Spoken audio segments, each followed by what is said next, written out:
For President of the United States of America on the Republican ticket, I nominate Susan Burns of Alexandria, Virginia. Greetings from New York. I'm Keith Olbermann. Here's today's first guess.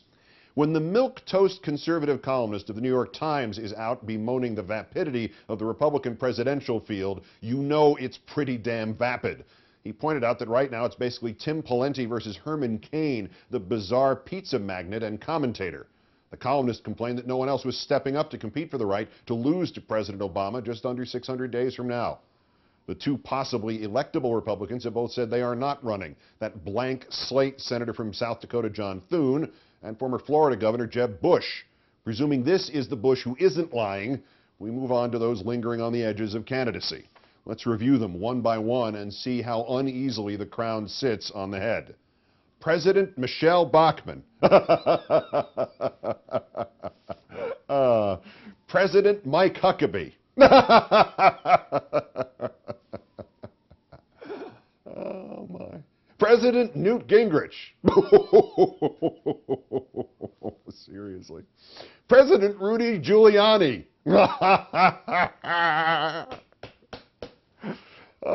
President Mitt Romney.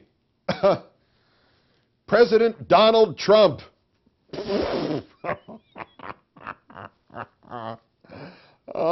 President Sarah Palin. That woman is an idiot.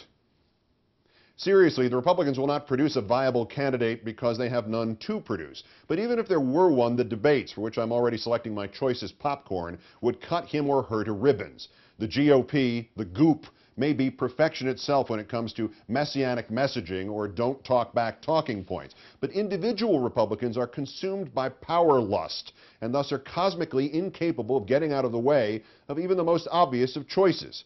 People forget St. Ronald of Reagan had been the nominee in waiting for 12 years as 1980 approached, yet there were 9 other Republican candidates that year, and Reagan lost the New Hampshire primary.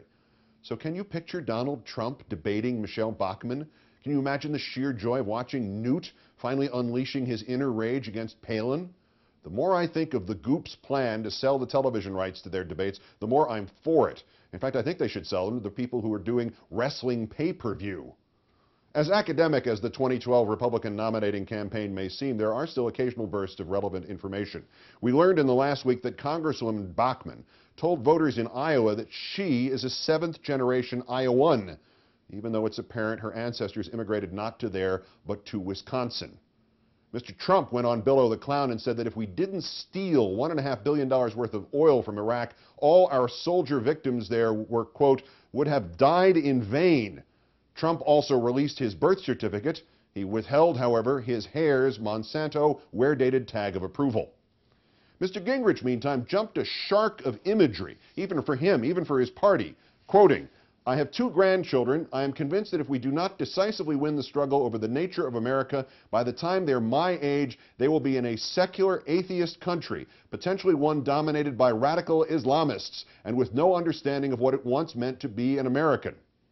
When advised that secular atheism and radical Islam were actually mutually exclusive, Mr. Gingrich added he meant or one dominated by radical Islamists. Well, even if that's true, Mr. Gingrich is now offering a range of outcomes similar to saying the planet is in imminent danger of destruction from being hit by giant asteroids, or it is in imminent danger of destruction from not being hit by giant asteroids. Mr. Gingrich also failed to recognize that if Republicans get to run this country the way he wants them to, his grandchildren won't have to worry about religion because nobody will know how to read, since all the teachers will have starved to death by then, and simply being the descendant of a former Speaker of the House will not make you elite enough to be granted health care by one of the 2 corporations left. Coincidental with all this Republican nominee talk, a story from Washington that at first seems to have no connection to this. Yesterday, Paul Gauguin's famous 1899 painting, Two Tahitian Women, was returned to its temporary display at the National Gallery there. Last Friday, a 53-year-old woman named Susan Burns attacked Gauguin's masterpiece, $80 million worth of it, grabbing it by its frame, pounding on its protective plexiglass shield, and punching it with her right fist while screaming, "This is evil." Court paperwork filed against Ms. Burns said she told investigators, quote, I feel that Gauguin is evil. He has nudity and is bad for the children. He has 2 women in the painting and it's very homosexual. I was trying to remove it. I think it should be burned. I am from the American CIA and I have a radio in my head. I am going to kill you, unquote. See, that's your 2012 Republican nominee right there. She hits all the main fear buttons. She speaks to the base. And that last part, I have a radio in my head, I'm going to kill you, that's a winning Republican campaign slogan if ever I've heard one. Keith Olbermann in New York.